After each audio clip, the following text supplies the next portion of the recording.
প্রিয় সাংবাদিক ভাইরা, আসসালামু আলাইকুম।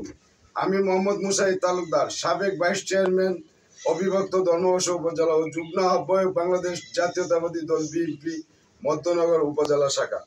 গতকাল একটি কুচক্রী মহল আমাকে জড়িয়ে রাজনৈতিক ও সামাজিকভাবে হেয় প্রতিপন্ন করার অসৎ উদ্দেশ্যে মধ্যনগরে এক মানববন্ধন আয়োজন করে এবং একই সঙ্গে উপজেলা প্রশাসনের একটি ভিত্তিহীন মিথ্যা উদ্দেশ্য প্রণীত অভিযোগ দাখিল করে। অভিযোগে বলা হয়েছে, আমি গোচারণ ভূমি ও কোরবাজার মৌজা উন্মুক্ত জলাশয় দখল করেছি।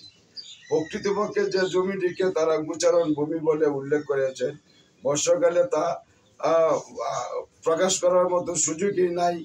সেই জমিটি আসলে একটি চারা রকম ভূমি, যা আমার ছোট ভাই মুবাশির আলম খরিদ সূত্রে বৈধ মালিক। প্রয়োজন হলে এ সংক্রান্ত বৈধ কাগজপত্র যে কোনো সময় যে কোনো দায়িত্বপ্রাপ্ত কর্তৃপক্ষের কাছে উপস্থাপন করতে প্রস্তুত আছে।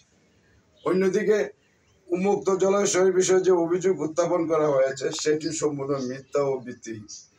আমি উক্ত জলাশয়ে কাউকে নিষেধ বা বাধা প্রদান করি।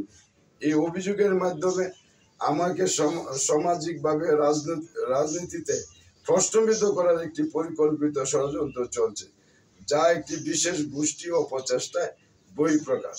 আমি এ ধরনের অপপ্রচারের তীব্র নিন্দা ও প্রতিবাদ জানাচ্ছি এবং সকলকে বিভ্রান্ত না হওয়ার জন্য বিনীত অনুরোধ করছি। খুদা হাফেজ।